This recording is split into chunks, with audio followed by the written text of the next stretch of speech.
¿Han oído alguna vez hablar de la programación neurolingüística? Ahora profundizaremos en lo que es, que sepan que se puede aplicar a la comunicación. Nos lo viene a explicar Michel Suñén en su Abra Palabra. Buenos días, Michel. Hola, buenos días. Como tú dices, nos suena a muchos y la practicamos sin ser consciente de ello o nos hemos influido por esas circunstancias, pero bueno, es un buen escenario la Abra Palabra para hacer unas aportaciones básicas sobre lo que es y cómo se aplica, sobre todo en el ámbito de la comunicación. Partimos de la idea, que esta sí que está ampliamente extendida, de que el ser humano tiene dos hemisferios cerebrales, el izquierdo, que está más centrado en el análisis, la lógica, la razón y los procesos, y el derecho, que sería más la parte creativa, lo social, el lenguaje, las emociones. Bueno, pues la programación neurolingüística nos remontamos a los años 70. Sus padres científicos, por decirlo así, son Grinder y Bandler, que en los años 70 decidieron investigar a psicoterapeutas para ver los que comunicaban muy bien si había elementos que compartían, que tenían en común una serie de pautas o de circunstancias. Y llegaron a la conclusión que toda tarea humana es la consecuencia de una estructura identificada y al mismo tiempo transmitida. Es decir, que podemos aprender, ahora lo voy a poner como un ejemplo, podemos fijarnos en los demás y si adoptamos esa estructura, pues podemos mejorar y acercarnos a lo bien que lo hacen ellos. Ellos hablaban de tres partes de ese proceso: la parte neuro, la lingüística y la de programas, de programación, de ahí el nombre de programación neurolingüística. La parte neuro es la que hace referencia a que percibimos la realidad a través del sistema nervioso, es decir, por los sentidos. A continuación hay un proceso lingüístico por el cual interpretamos esa realidad y la codificamos o la descodificamos a partir del lenguaje. Ahora pondré un ejemplo, lo veréis muy claro.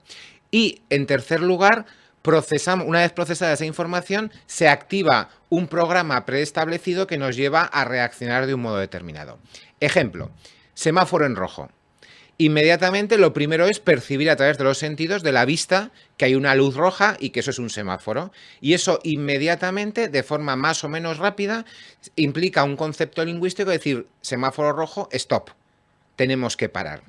Eso es la parte del lenguaje. Conocemos el símbolo y lo asociamos a su significado. Y en tercer lugar, se activa ese programa preestablecido por el cual nosotros, de manera mental o conductual, reaccionamos de una manera. En este caso concreto, si somos conductores, levantamos el pie del acelerador, lo ponemos en el freno y detenemos el vehículo. Es decir, percibimos una realidad, hay un proceso lingüístico que nos lleva a interpretar lo que eso supone y a partir de ahí, de manera más o menos automática, según, claro, si no eres un conductor experto te va a costar más, o si estás manejando un coche eléctrico que no tienes esos automatismos tan establecidos, pues a lo mejor la pifias y te saltas el semáforo en rojo. Pero ese proceso entran en juego las tres partes: la parte neuro, la lingüística y la de programación. Claro, eso nosotros sabemos que una luz roja significa parar y pisamos el freno en el caso de ir conduciendo, o si es un peatón se para, porque lo hemos aprendido, ¿no? Entonces entiendo que esa programación neurolingüística significa que podemos aprender las cosas para generar esas reacciones. Pero implica también que depende de cómo percibimos, porque si yo soy daltónico y el semáforo rojo lo veo verde y no he aprendido todavía cómo es ese matiz de verde que se asemeja al rojo, yo no voy a ver el semáforo rojo, con lo cual tiramos para adelante. Y digo, qué alocado, qué inútil, qué incívico. No, es que la percepción está alterada. Es importante que las tres fases influyen, es decir, si yo no percibo bien, tengo un problema. Si yo no conozco el significado del símbolo, vamos a conducir, yo que sé, a Tailandia o a Indonesia, y resulta que hay una señal concreta que no tenemos en nuestro código de circulación, que aparece por el camino y no sabemos qué supone. Pues actuaremos como si no estuviera, como si no la viéramos. Claro. Y quizá estamos cometiendo un riesgo o no lo sabemos. Y evidentemente, si no tenemos la capacidad de, yo qué sé, pues tenemos una parálisis y no podemos, en la pierna, y no podemos pasar un pie de un acelerador al freno, tampoco podremos reaccionar de la manera adecuada.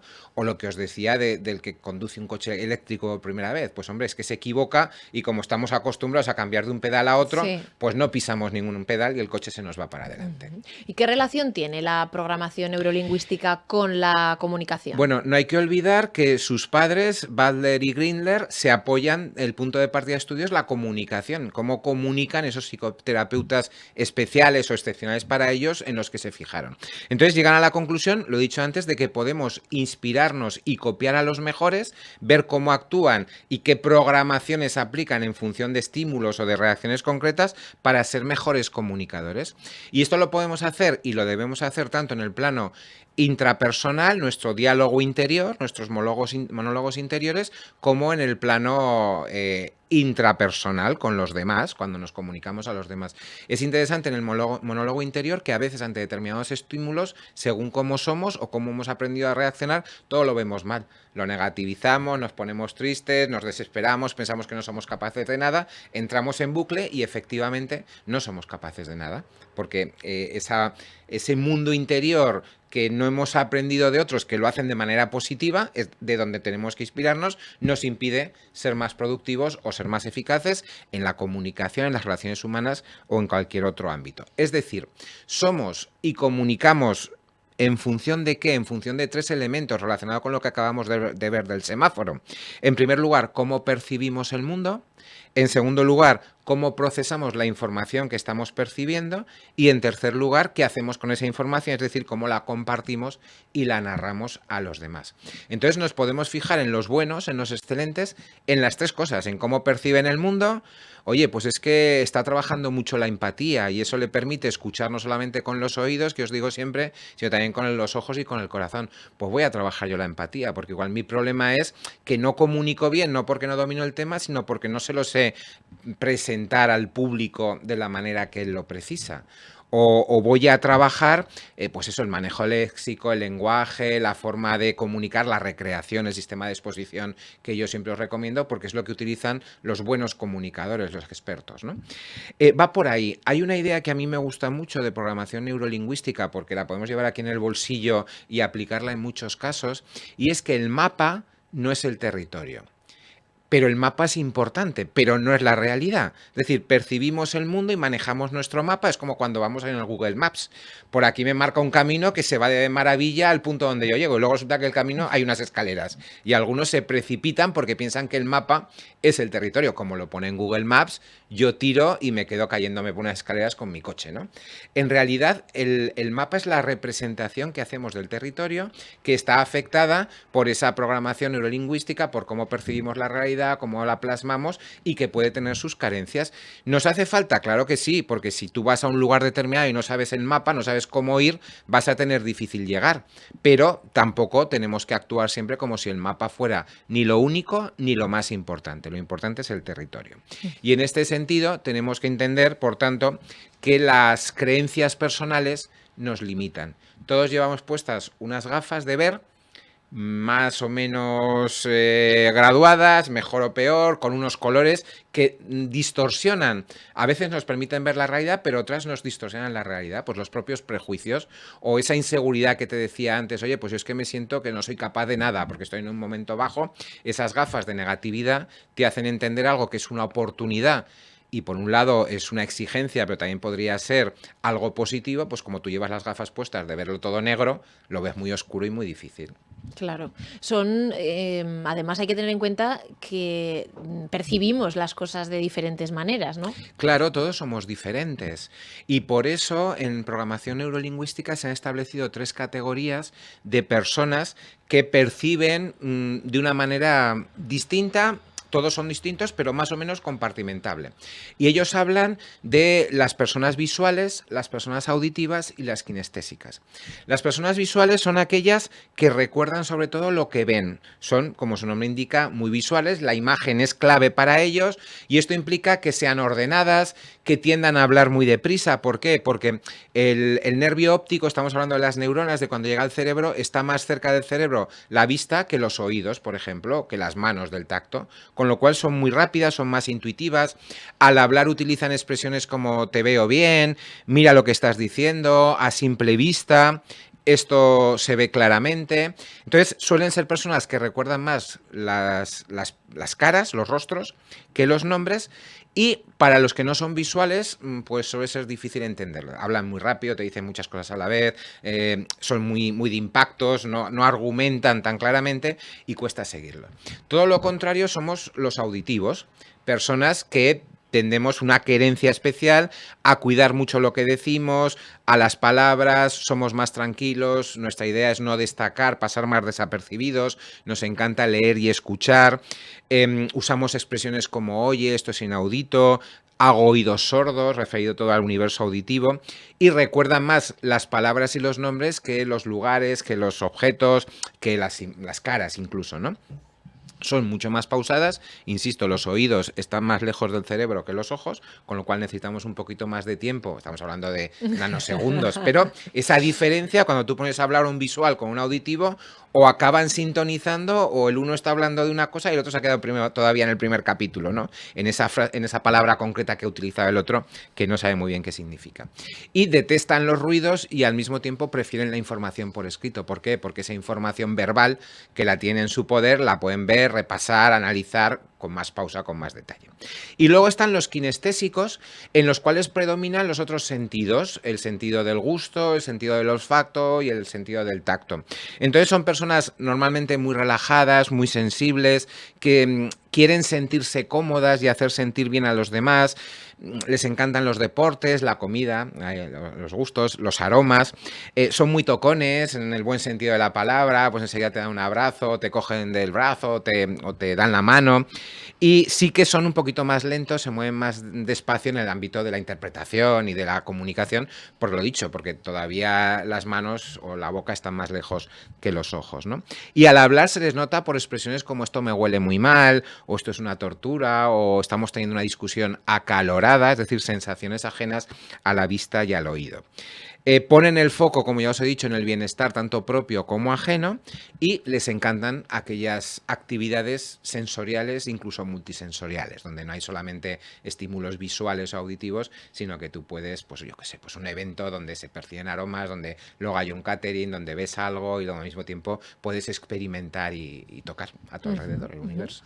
Has mencionado que los padres de la programación neurolingüística se fijaron en cómo comunicaban en los mejores y ese nombre, programación, ¿esto implica que se puede reprogramar?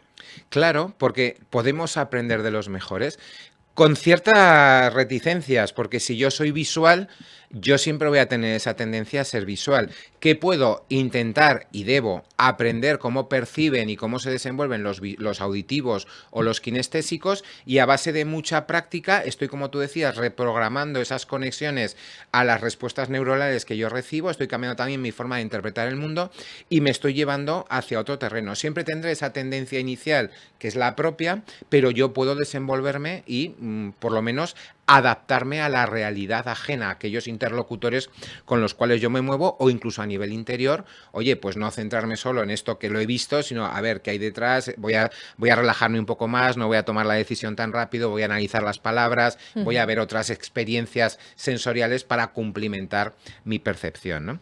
Hay un concepto interesante en este sentido que es la sincronización a nivel de comunicación. Seguro que habéis oído hablar de las neuronas espejo. Establece que tendemos a copiar los gestos, los movimientos, las expresiones de aquellos con los que nos movemos, ¿no? Esto se nota mucho en la adolescencia, te montas en un grupito y todos acaban hablando igual, el jotía, pues sí vale, qué pasa bro, todas estas cosas que es una jerga, pero al mismo tiempo es un soporte, ¿eh? Se nos generan esas respuestas programadas de antemano en ese término de comunicación. Pero incluso cuando hablamos con interlocutores, a veces decimos, jo, qué buena química hemos tenido, ¿no? Y lo acabamos de conocer, o al revés, pues es que con este no me entiendo, no tengo química. Quizá es porque esas formas de programación no se están adaptando, están chocando. El uno es visual, el otro es auditivo, ninguno hace por la labor de ceder o de adaptarse a la otra y entonces se produce un rechazo. Yo no te entiendo, no me grites que no te veo. Qué interesante, ¿no? Que sobre todo que se pueda esa reprogramar, saber lo que nuestros puntos igual débiles, ¿no? Para aprender de los mejores. Claro, esto es que al final generamos confianza o desconfianza, pero bueno, eso es una cosa instintiva, natural, pero podemos aprender a trabajar, bueno, podemos trabajarlo a largo plazo, insisto, ¿no?